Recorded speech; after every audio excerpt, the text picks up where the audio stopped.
আসসালামু আলাইকুম ওয়া রাহমাতুল্লাহি ওয়া বারাকাতুহু।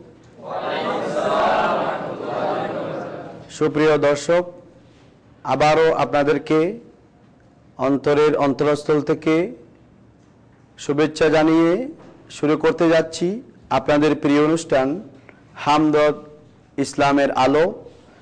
আশা করি আপনারা সবাই আছেন ভালো। প্রতিদিনের মতো বিষয়ভিত্তিক গুরুত্বপূর্ণ আলোচনা আপনারা শুনবেন।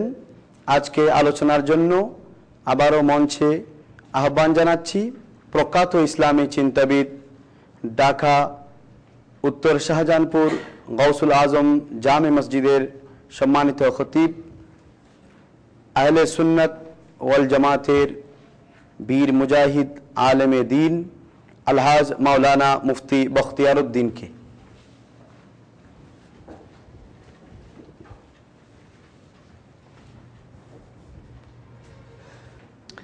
আসসালামু আলাইকুম ওয়া রাহমাতুল্লাহি ওয়া বারাকাতুহু। নাহমাদুহু ওয়া নুসাল্লি আলা রাসূলিল কারীম, আম্মা বা'দ, ফাউযু বিল্লাহি মিনাশ শাইতানির রাজীম। বিসমিল্লাহির রহমানির রহিম। কুল ইন কুনতুম তুহিব্বুনাল্লাহা ফাত্তাবিউনি ইউহিব্বুকুমুল্লাহ ওয়া ইয়াগফির লাকুম যুনুবাকুম ওয়াল্লাহু গফুরুর রহিম। সাদাকাল্লাহু মাওলানাল আযীম ওয়া সাদাকা রাসূলুহুন নবিয়্যুল হাবিবুল কারীম ওয়া নাহনু আলা যালিকা মিনাশ শাহিদিন ওয়া শাকিরিন আলহামদুলিল্লাহি রাব্বিল আলামিন। সুপ্রিয় দর্শক, আমরা প্রতিদিনের মতো আজকেও আপনাদের সামনে উপস্থিত হয়েছি। আজকে যে বিষয়ে আমরা আলোচনা করব সেই বিষয়টি হচ্ছে হুব্বে রাসূল, নবী প্রেম। যে নবী প্রেম হচ্ছে আমাদের ঈমানের চালিকা শক্তি। যার ভিতরে হুব্বে রাসূল আছে তার ভিতরে ঈমান আছে, যার ভিতরে হুব্বে রাসূল নাই তার ঈমান নাই। আল্লাহ পাক রব্বুল আলামিনকে পাওয়ার জন্য আল্লাহর বান্দারা কত চেষ্টা করে, কত সাধনা করে, কিন্তু রব্বুল আলামিন বলছেন, আমাকে যদি তোমরা ভালোবাসতে চাও আমার রাসূলের গোলামি করো, আমার নবীর আশিক, নবীর প্রেমিক তোমরা হয়ে যাও, তাহলে আমি আল্লাহ নিজেই তোমাদেরকে ভালোবাসবো। দেখুন না কত সুন্দর বলেছেন, ফাত্তাবিউনি। রাসূল আপনি বলে দিন তাদেরকে, তোমরা যদি আল্লাহকে ভালোবাসতে চাও আমার অনুসরণ অনুকরণ করো, ইউহিব্বুকুমুল্লাহ। রেজাল্ট হবে কি? আল্লাহ পাক নিজেই তোমাদেরকে ভালোবাসবেন। আর আল্লাহ যাকে ভালোবাসেন, ওয়া ইয়াগফির লাকুম যুনুবাকুম, রব্বুল আলামিন নিজেই তোমাদের সমস্ত গুনাহ মাফ করে দেবেন। সুবহানাল্লাহ। আল্লাহু গফুরুর রহিম। আল্লাহ পাক রব্বুল আলামিন যদি কাউকে মাফ করতে চান, বাধা দেওয়ার মতো, প্রতিবাদ করার মতো কোনো শক্তি কি আছে? এই জন্য আল্লাহ পাক রব্বুল আলামিন এটাও স্মরণ করিয়ে দিয়েছেন, আল্লাহু গফুরুর রহিম, যে আল্লাহ পাক আমি সেই আল্লাহ, আমি ইচ্ছে করলে আমার বান্দাকে, আমার নবীর আশিক প্রেমিকদেরকে এক মুহূর্তের ভিতরে তার অতীতের সমস্ত গুনাহ আমি মাফ করে দিতে পারি। বুখারী শরীফ 2য় খণ্ড 911 পৃষ্ঠার হাদিস। হযরতে সাইয়েদনা আনাস রাদিয়াল্লাহু তাআলা আনহু তিনি রওয়ায়াত করছেন যে কোন এক আরবি হুজুরের দরবারে এসে একটা আবেদন করলেন, ইয়া রাসূলুল্লাহ, আমি আপনার কাছে জানতে চাই মাতা সাআতু ইয়া রাসূলুল্লাহ, ইয়া রাসূলুল্লাহ কিয়ামত কখন হবে? হুজুর সরাসরি উত্তর না দিয়ে তাকে পাল্টা প্রশ্ন করলেন যে কিয়ামত কখন হবে তুমি আমার কাছে জানতে চেয়েছো, আমি তোমার কাছে জানতে চাচ্ছি মা আ'দাত্তা লাহা, তুমি সেই কিয়ামতের জন্য কি প্রস্তুতি নিয়েছো? সাহাবী তো একটু মন খারাপ করলেন, গ্রাম থেকে এসেছেন, একটু চিন্তা করে বললেন, ইয়া রাসূলুল্লাহ মা আ'দাত্তু লাহা মিন কাসীর সালাত, আমি বেশি কোনো নামাজের প্রস্তুতি নিতে পারিনি, ওয়ালা সাওমিন ওয়ালা সাদাকাতিন, বেশি নামাজের প্রস্তুতি আমার নেই, বেশি রোজা, বেশি সদকার সওয়াব আমার কাছে নেই, ওয়ালাকিন্নী উহিব্বুল্লাহ ওয়া রাসূলাহু, তবে আমার একটা সম্বল, আমি আল্লাহ এবং রাসূলকে ভালোবাসি। নবীজি এই কথাটুকু শুনে মুস্কি হেসে বললেন যে সাহাবী তুমি কেন চিন্তা করছো? তুমি যদি সত্যিকার অর্থে আল্লাহ এবং রাসূলকে ভালোবাসো তাহলে আমি তোমাকে সুসংবাদ দিচ্ছি, আনতা মা'a মান আহবাবতা, তুমি যাকে ভালোবাসো তুমি হাসরের ময়দানে সব জায়গায় তুমি তার সাথেই থাকবে। সুবহানাল্লাহ। এই হাদিসটুকু একটু গবেষণা করতে হয়। সাহাবী কেন বললেন? যত গ্রাম থেকে আসুক না, তিনি তো সচক্ষে আল্লাহ রাসূলকে দেখেছেন, তিনি তো সাহাবী। যে সাহাবীর হাজার লক্ষ ভাগের এক ভাগ আমরা হতে পারবো না। সাহাবী কি নামাজ পড়তেন না? সাহাবী বললেন, মা আদাতুল আহমিন কাসির সালাতিন, আমি বেশি বেশি রোজার প্রস্তুতি, নামাজের প্রস্তুতি, রোজার প্রস্তুতি, সৎকার প্রস্তুতি আমি নিতে পারিনি। ব্যাপারটা হলো এই যে সাহাবায়ে কেরাম নামাজ পড়তেন দেখাবার জন্য না, রোজা রাখতেন দেখাবার জন্য না, সদকা দিতেন দেখাবার জন্য না। এমনও হতে পারে যে যেইভাবে নামাজ পড়া দরকার, যেইভাবে রোজা রাখা দরকার, যেইভাবে সদকা করা দরকার, ইয়া রাসূলুল্লাহ সেইভাবে তো আমি সদকা করতে পারিনি, সেইভাবে নামাজ পড়তে পারিনি, সেইভাবে রোজা রাখতে পারিনি। যেভাবে রাখা প্রয়োজন, নামাজের মতো নামাজ, রোজার মতো রোজা, সদকার মতো সদকা আমি করতে পারিনি। এটা ওনার বিনয়, এটা ওনার আজজি, ইনকিসারি। আল্লাহ রসুল তাকে সুসংবাদ দিলেন যে আল মারউ মা'a মান আহাব্বা ওয়া ফি রাওয়ায়াহ আল আনতা মা'a মান আহবাবতা, তুমি যাকে ভালোবাসো তার সাথে থাকবে, আর যে যাকে ভালোবাসে তার সাথেই থাকবে। তাহলে বিষয়টা হয়ে গেল কেমন, যে আল্লাহ রসুলের মহব্বত কত প্রয়োজন। একদিকে আল্লাহ বলছেন তুমি আমাকে চাও, কন্ডিশন আছে, আগে আমার রসুলের গোলামি করো, তাহলে আমি তোমাকে ভালোবাসবো। নবীর মহব্বত ছাড়া একজন মানুষ কোনোদিন পরিপূর্ণ ঈমানদার হতে পারে না। আর বুখারী শরীফ, মুসলিম শরীফে তো স্পষ্ট আছে, লা ইউমিনু আহাদুকুম হাত্তা আকুনা আহাব্বা ইলাইহি মিন ওয়ালিদিহি ওয়া ওয়ালাদিহি ওয়ান নাসি আজমাইন। হযরত ওমর রাদিয়াল্লাহু তাআলা আনহু, এটা মুসলিম শরীফের হাদিস, একদিন রাসূল পাক সাল্লাল্লাহু আলাইহি ওয়াসাল্লামের সামনে বসে আছেন। বললেন, ইয়া রাসূলুল্লাহ, আমি আপনাকে ভালোবাসি আমার বাবার চাইতে বেশি, আমার মায়ের চাইতে, আমার সন্তান সন্ততির চাইতে, সবকিছুর চাইতে আমি আপনাকে ভালোবাসি, ইল্লা নাফসি, তবে আমি আমার জীবনের চাইতে বেশি আপনাকে এখনো ভালোবাসতে পারলাম না। হুজুর বললেন, ওমর, তাহলে তুমি পরিপূর্ণ ঈমানদার হতে পারো নাই।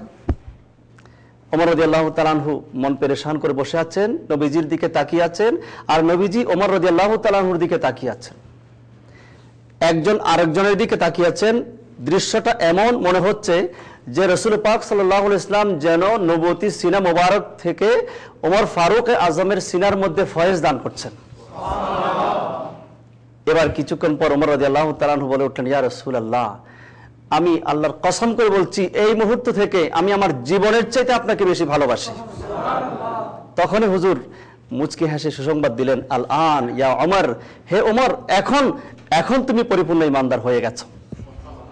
তাহলে আল্লাহ রসুলের মহব্বতের কোনো বিকল্প নাই, মহব্বতের কোনো বিকল্প নেই। ভালোবাসতে হবে নিজের জীবনের চাইতে বেশি। তার দৃষ্টান্ত দেখিয়েছেন হযরত আবু বকর সিদ্দিক রাদিয়াল্লাহু তাআলা আনহু। গারে সুরের মধ্যে নিজের জীবন চলে যাক, বিষাক্ত জন্তু দংশন করেছে, তারপরে রসুলের ঘুম ভাঙার সেই সাহসটুকু তিনি করেননি। দৃষ্টান্ত দেখিয়েছেন হযরত মাওলা আলী শের খুদা রাদিয়াল্লাহু তাআলা আনহু। হিজরতের রাত্রে রাসূল করিম সাল্লাল্লাহু আলাইহি ওয়াসাল্লাম যখন আলী রাদিয়াল্লাহু তাআলা আনহুকে ডেকে বললেন, আলী, তুমি আমার বিছানায় শুয়ে থেকো, আমি গেলাম মক্কা শরীফ থেকে ইয়াসরাব হিজরত করে যাচ্ছি, চতুর্দিকে কাফের বেদিনরা ঘেরাও করে ফেলেছে, আমাকে টার্গেট করেছে, আমি চলে গেলাম। আলী রাদিয়াল্লাহু তাআলা আনহু ভালোভাবে জানতেন যে কাফের বেদিনরা এসে আমাকেই তো পাবে সেই বিছানায় পেয়ে আমাকে টুকরো টুকরো করবে, তাতে কোনো আপত্তি নেই। আমার নবীর এই খেদমতে যদি আমার জীবনটা উৎসর্গ করতে পারি, আমি আলীর জীবন ধন্য হয়ে গেল। ভালোবাসা, মহব্বত আর কাকে বলে? নিজের জীবনের চাইতে ভালোবাসা, মহব্বত রাসূলকে দেখাতে হবে, তবেই আমরা পরিপূর্ণ ঈমানদার হতে পারবো। আমার নামাজ তখনই নামাজ হবে যদি আমার নামাজের ভিতরে রাসূলের মহব্বত থাকে। আমার আজান তখনই আজান হবে যে আজানের মধ্যে রাসূলের মহব্বত আছে। আমার ইমামতি তখনই ইমামতি হবে আমার ইমামতির মধ্যে নবীর মহব্বত। আমার মসজিদ তখনই মসজিদ যে মসজিদের মধ্যে রাসূলের মহব্বতের আলোচনা হয়। ওই মিম্বর, ওই মেহরাব, ওই সব কিছু, মাদ্রাসা, মসজিদ, সব কিছু তখনই সার্থক হবে যদি সব কিছুতে নবীর মহব্বত থাকে। নবীর মহব্বত বাদ দিয়ে কেবল আল্লাহ আল্লাহ করে সারা জীবন কাটিয়ে ফেললো, আল্লাহ বলেন আমাকে খুঁজে পাওয়া যাবে না।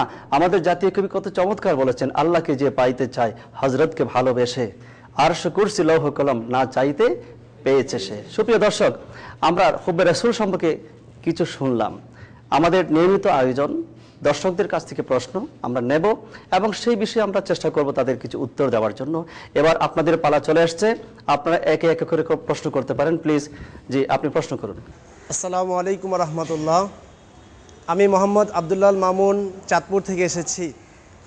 হুজুর, আপনার কাছে আমার দুটি প্রশ্ন আছে। প্রথম প্রশ্ন হলো, আজানের সময় যখন আশহাদু আন্না মুহাম্মাদুর রাসূলুল্লাহ বলা হয়, তখন অনেকে চুমু খেয়ে মুখে চুমু খেয়ে চোখের মধ্যে কী যেন বলে লাগায়। তো আমার প্রশ্ন হলো, এভাবে আজানের সময় এভাবে মুখে চুমু খেয়ে চোখে লাগানোটা কতটুকু শরীয়ত সম্মত, জানালে উপকৃত হব। ধন্যবাদ, খুব চমৎকার একটি প্রশ্ন করলেন। নবী প্রেমের আলোচনায় তারই প্রাসঙ্গিক একটি প্রশ্ন যে আজানে রাসূল পাক সাল্লাল্লাহু আলাইহি ওয়াসাল্লামের নাম মোবারক শুনে অনেকে বৃদ্ধাঙ্গুলি চুমা খায়, চোখে লাগায়, আবার অনেকে সেটাকে ব্যঙ্গ করে, সেটার বিরোধিতা করে। আসলে বিষয়টা কি? ব্যাপারটা হলে আমাদেরকে একটু বুঝতে হবে যে কোনো কাজের ভিতরে উদ্দেশ্যটা কি। আমাদের একজন মানুষ নবীজির নাম শুনে মোহাব্বত করে চুমা খাবে, চোখে লাগাবে, আমি সেটাকে কোনো অবস্থায় ব্যঙ্গ করার সুযোগ দেখতে পাচ্ছি না। এটাকে ব্যঙ্গ করার কোনো সুযোগ নাই, কারণ এই ব্যঙ্গটা সরাসরি চলে যাচ্ছে রাসূল পাকের নামের উপর। যে নবীর নাম মোবারকের ওসিলায় হযরতে সাইয়েদনা আদম আলাইহিস সালাম 350 বছর কান্নাকাটি করার পর তওবা কবুল হয়েছে, যে নবীর নাম মোবারকের বেহেশতের প্রতিটি পত্র পল্লবে, প্রতিটি হোরগেলমানের চোখের পাপড়িতে যে নবীজির নাম মোবারক আল্লাহর আরশের মধ্যে লেখা আছে, সে নামকে একটু ভালোবেসে মহব্বত করে কেউ চুমা খেয়ে চোখে লাগাবে, সেটাকে ব্যঙ্গ করা হচ্ছে। কত ভয়ঙ্কর বিষয়, আমাদের ভাবতেও আশ্চর্য লাগে। এবার আসুন বিষয়টা কেমন, কেন সেটা কারা করছে বা কারা বিরোধিতা করছে। যারা করছে নিঃসন্দেহে তারা ভালো কাজ করছে। এটা রাসূল প্রেমের একটি নিদর্শন। প্রশ্ন হতে পারে, সেটা কি কোনো সাহাবা ইকরাম করেছিলেন? হ্যাঁ, সাহাবা ইকরাম করেছিলেন। আমরা আপনাদেরকে একটা দলিল দেব। বিশ্ববিখ্যাত মুফাসসির কোরআন, 9ম শতাব্দীর মুজাদ্দিদ ইমাম জালালউদ্দিন সুয়ুতী রহমতুল্লাহ আলাইহি, তার বিখ্যাত কিতাব তাফসিরে জালালাইন, তাফসিরে জালালাইন শরীফের 357 পৃষ্ঠার মধ্যে আসছে যে হযরতে সাইয়েদনা বেলাল রাদিয়াল্লাহু তাআলা আনহু একদিন আজান দিচ্ছিলেন রাসূল পাক সাল্লাল্লাহু আলাইহি ওয়াসাল্লামের উপস্থিতিতে। সামনে ছিলেন হযরত আবু বকর সিদ্দিক রাদিয়াল্লাহু তাআলা আনহু। হযরত বেলাল রাদিয়াল্লাহু তাআলা আনহু আজানে যখন আশহাদু আন্না মুহাম্মাদার রাসূলুল্লাহ বললেন, তখনই হযরত আবু বকর সিদ্দিক রাদিয়াল্লাহু তাআলা আনহু বৃদ্ধাঙ্গুলি চুমা দিয়ে চোখের মধ্যে লাগিয়েছিলেন। আজান শেষ হয়ে গেল। আজান শেষ হওয়ার পর নবীজি বললেন, মান ফাআলা মিথলা মা ফাআলা খলিলি, আমার বন্ধু আবু বকর সিদ্দিক যে কাজটা করলো, এই কাজটা যে বা যারা করবে কিয়ামত পর্যন্ত আমার নামের মহব্বতে, মান ফাআলা মিথলা মা ফাআলা খলিলি, আমার এই বন্ধু আবু বকর যে কাজটা করলো, এই কাজ যে করবে আমি কিয়ামতের ময়দানে তাকে সুপারিশ করে জান্নাতে নিয়ে যাব। দেখুন, কাজটা বেশি বড় না। কথায় আছে, রহমতে খোদা বাহানা মি জুয়াদ, যে আল্লাহর রহমত একটা বাহানা তালাশ করে। আল্লাহ পাক রব্বুল আলামিন আমাদেরকে যে কোনো একটা ওসিলা দিয়ে পার করাবার চেষ্টা করবেন। যে নিয়ামত দেওয়ার জন্য বেশি কিছু লাগে না, একটা ওসিলাই যথেষ্ট। যে নবীর মোহাব্বত, এই মহব্বতটুকু আল্লাহর কাছে কত বড় গ্রহণযোগ্য, আল্লাহ রসুলের কাছে কত বড় গ্রহণযোগ্য হয়ে গেল। নবীজি বলেন, ওয়ানা কাইদুন ইলাল জান্নাহ, এটা তাফসিরে জালালাইনের 357 পৃষ্ঠার হাসিয়ার মধ্যে আছে, তাফসিরে সাবির হাওয়ালায়। তো বিষয়টা কি? এটাকে বেদাত বলে, এটাকে নাজায়েজ বলে, এটার ব্যঙ্গ করার কোনো সুযোগ নাই। কাজটা ভালো কাজ, এটা করতে কোনো পরিশ্রম হয় না বেশি একটা। এই সামান্য মহব্বতের নিদর্শন দেখাতে গিয়ে এত বড় একটা পুরস্কার আমরা পেয়ে যাচ্ছি। আমরা রেফারেন্স দিয়েছি তাফসিরে জালালাইনের এবং মনিরুল আইন এই কিতাবের। এবার নেক্সট কোয়েশ্চেন। ইসলামের আলো। ইতিপূর্বে যে আলোচনা হয়েছে, আজানের সময়, ইকামতের সময়, বিভিন্ন সময় আমরা যখন হুজুর আনোয়ার রসুল পাক সাল্লাল্লাহু আলাইহি সাল্লামের পবিত্র নাম মুবারক যখন শুনি, যেমন আজানের মধ্যে, ইকামতের মধ্যে রয়েছে আশহাদু আন্না মুহাম্মাদার রাসূলুল্লাহ, এই নামে পাক যখন আমরা শুনি, তো আমরা অনেকেই গভীর শ্রদ্ধা ভরে, সম্মানের সাথে, মোহব্বতের সাথে আমরা দুই বৃদ্ধাঙ্গুলের নখের মধ্যে চুম্বন দিয়ে আমরা ওইটা চুকে মালিশ করি। এ সম্পর্কে যেই ইতিপূর্বে আলোচনা হয়েছে, অত্যন্ত সারগর্ভ আলোচনা হয়েছে। এটা শরীয়ত সম্মত, এটা কিতাবের ফায়সালা। এই বিষয়ে যেটা রদ্দুল মুখতার, ইসলামী জগতের অন্যতম ফিকহবিদ, ইসলামী স্কলার, অন্যতম শরীয়তের ইমাম আল্লামা ইবনে আবেদিন শামী হানফি রহমতুল্লাহ আলাই তিনি বিস্তারিত আলোচনা করেছেন। এক পর্যায়ে তিনি বলেছেন যে এভাবে রসুল করিম সাল্লাল্লাহু আলাইহি ইসলামের নামে পাক শ্রবণ করে, নামে পাক শুনে শ্রদ্ধার সাথে দুই বৃদ্ধাঙ্গুলের নখে চুম্বন করে এটা চুকে মালিশ করা অত্যন্ত ফজিলতপূর্ণ, অত্যন্ত বরকতমণ্ডিত, এবং এটা বিভিন্ন হাদিসের মধ্যে এটার উদ্ধৃতি দেখা যায়। এমনকি স্বয়ং খলিফাতুর রসুল সৈয়দুনা আবু বকর সিদ্দিক রাদিয়াল্লাহু তাআলা আনহু তিনিও এই আমল করেছেন, বিভিন্ন বর্ণনায় এটা উল্লেখ দেখা যায়। ইসলামের আলো। আর দ্বিতীয় প্রশ্ন হলো, অনেকে বাংলাদেশের মধ্যে সাধারণ মুসলমানরা বলে আমরা মুসলমান হিসেবে শুধু নামাজ, রোজা, হজ, জাকাত ইত্যাদি আদায় করলেই চলবে, তারা পীর মুরিদি বিশ্বাস করে না। হুজুরের কাছে আমার প্রশ্ন হলো, বাস্তবে ইসলামের মধ্যে কোনো পীর মুরিদি বলতে কোনো শর্ত আছে কি না? একটা প্রশ্ন করলেন যে নামাজ, রোজা, হজ, জাকাত করলেই তো হয়, আমাদের দেশে আবার পীর মুরিদি, পীরের হাতে বায়াত করার কি প্রয়োজন আছে, আমার ভাই জানতে চেয়েছেন। তো বিষয়টা হলো এমন, ওই যে একটু আগে আমি বললাম, আমার রোজা, আমার নামাজ, আমার জাকাত, আমার হজ করলেই যথেষ্ট। আপনি কি দাবি করতে পারবেন আপনার নামাজ 100% সঠিক? আপনি কি দাবি করতে পারবেন আপনার রোজা, সদকা সবকিছু সঠিক? নিশ্চয় না। আমাদেরকে অবশ্যই আল্লাহর রহমত, আল্লাহর মেহেরবানি ভিক্ষা করতে হবে। তো আল্লাহর রহমত পেতে হলে আল্লাহর রহমতের কাছে যাওয়ার যে ওসিলা আছে, সেই ওসিলাগুলো তালাশ করতে হবে। রব্বুল আলামিন তো আমাদেরকে রাস্তা দেখিয়েছেন, ইয়া আইয়ুহাল্লাযীনা আমানু ইত্তাকুল্লাহা ওয়া কুনু মা'আস সাদিকিন, তোমরা আল্লাহকে ভয় করো এবং সাদিকিন, আমার যারা প্রিয় বান্দা সাদিকিন, অর্থাৎ এক কথায় যারা আউলিয়া ইকরাম, আল্লাহর বন্ধু, তোমরা তাদের সঙ্গী হয়ে যাও। তারা তো এমনিতে আল্লাহর বলি হন নাই, তারা সাধনার মাধ্যমে, রিয়াজতের মাধ্যমে, ইবাদতের মাধ্যমে তারা আল্লাহর প্রিয় বান্দা হয়েছেন। তাদের সাথে যদি কিছুটা সম্পর্ক আমাদের থাকে, হতে পারে এটা আমাদের নাজাতের ওসিলা হয়ে যেতে পারে। ইমাম আবু হানিফা রাহমাতুল্লাহ আলাইহি বিশ্ববিখ্যাত একজন ইমাম, ওনাকে জিজ্ঞেস করা হলো আপনার বয়স কত? উনি বললেন 2 বছর। প্রশ্নকারী ভেবাচাকা খেয়ে গেলেন যে 2 বছর বয়স, এত বড় একজন ইমাম আপনি কিভাবে বললেন? ইমাম আবু হানিফা বললেন, তুমি কি বিশ্বাস করতে পারছো না আমার বয়স 2 বছর? বলে, এটা কেমনে বিশ্বাস করবো? বলে, হ্যাঁ কথা ঠিক, আমার বয়স 50-এর উপর হতে পারে, কিন্তু আমার সেই 50-এর উপর বয়সকে আমি আমার জীবন হিসেবে কাউন্ট করি না। আমি আমার জীবনে মাত্র 2টি বছরকে আমার হায়াত হিসেবে গণনা করে থাকি।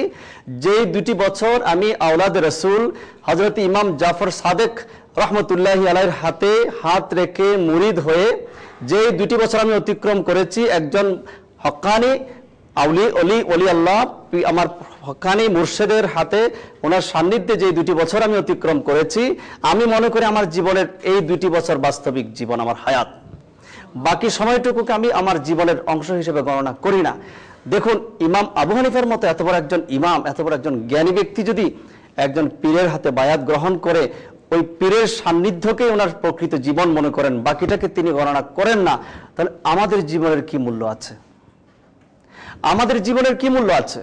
যে ইমাম আবু হানিফা 36 বছর, অন্য বর্ণনায় আছে 40 বছর এশার নামাজের ওযু দিয়ে ফজরের নামাজ পড়েছিলেন, যে ইমাম আবু হানিফা প্রতি বছর রমজান মাসে 61 খতম কোরআন আদায় করতেন, দিনের বেলায় 1 খতম, রাত্রে 1 খতম, তারাবি নামাজের মাধ্যমে সারা মাসে 1 খতম, মোট 61 খতম কোরআন আদায় করতেন। সেই ইমাম আবু হানিফার মতো ব্যক্তি বলছেন, আমার পীর মুর্শিদের সান্নিধ্যে যে 2টি বছর ছিলাম, এই 2টি বছর আমার বাস্তবিক জীবন, বাকিটুকুকে আমি জীবন মনে করি না।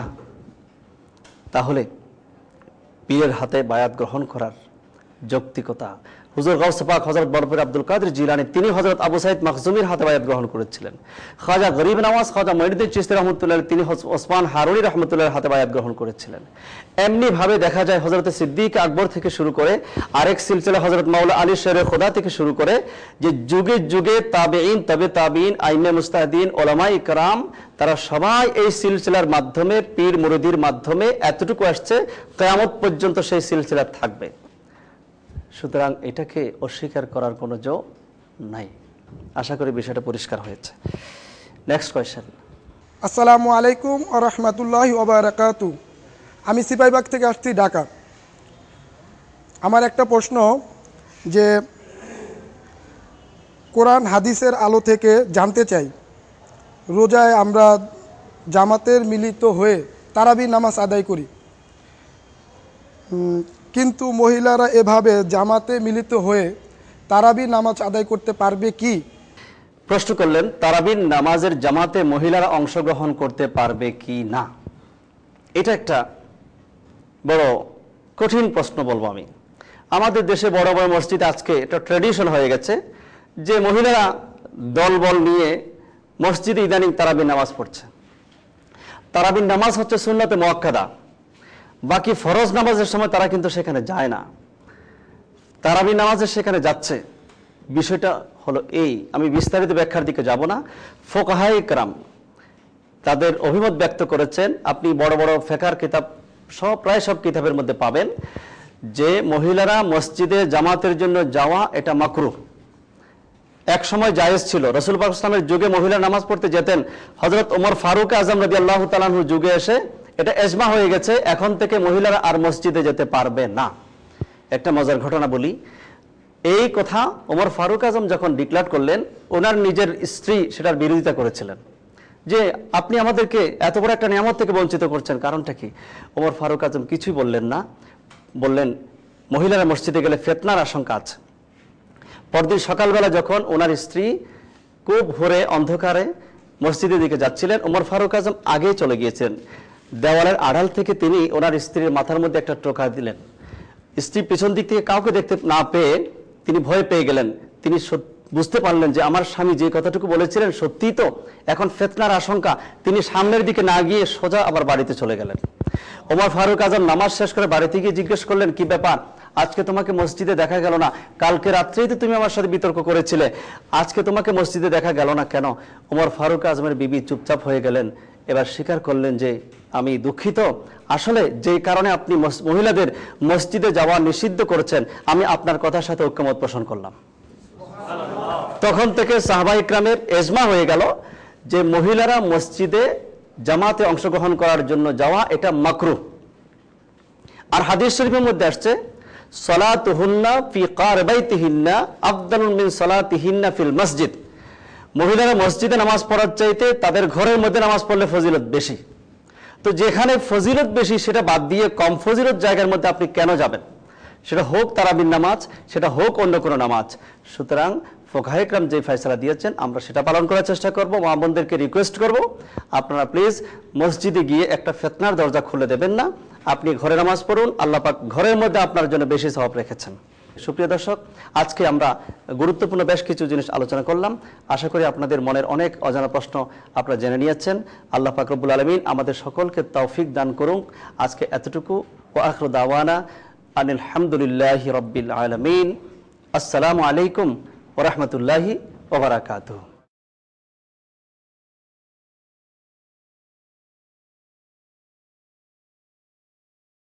আলহামদুলিল্লাহ। সম্মানিত দর্শক, আপনারা এতক্ষণ পর্যন্ত অত্যন্ত সুন্দর, মূল্যবান, গুরুত্বপূর্ণ আলোচনা শুনেছেন। যে আলোচনার মধ্যে একটি বিশেষ আলোচনা হুব্বে মুস্তাফা সাল্লাল্লাহু আলাইহি ওয়াসাল্লাম, ঈমানের পূর্ব শর্ত রাসূল প্রেম। সে রাসূল প্রেম নিয়ে বিজ্ঞ আলোচক অত্যন্ত সুন্দর কোরআন এবং হাদিসের আলোকে আলোচনা করেছেন। এছাড়াও অনেক আলোচনা আপনারা শুনেছেন, আমি সেদিকে যাচ্ছি না। বিজ্ঞ আলোচকের আলোচনার মাধ্যমে আমরা যাতে রাসূল পাক সাল্লাল্লাহু আলাইহি ওয়াসাল্লামের মহাব্বতে নিজের জীবনকে গঠন করতে পারি, সেই তৌফিক আল্লাহ পাক আমাদের সবাইকে দান করুন। পরিশেষে প্রিয় দর্শক, আজ এই পর্যন্ত। ইনশাআল্লাহ আগামীকাল একই সময়ে একই চ্যানেলে আপনাদের সাথে আবারও দেখা হবে আপনাদের প্রিয় এই অনুষ্ঠানে। আল্লাহ হাফেজ।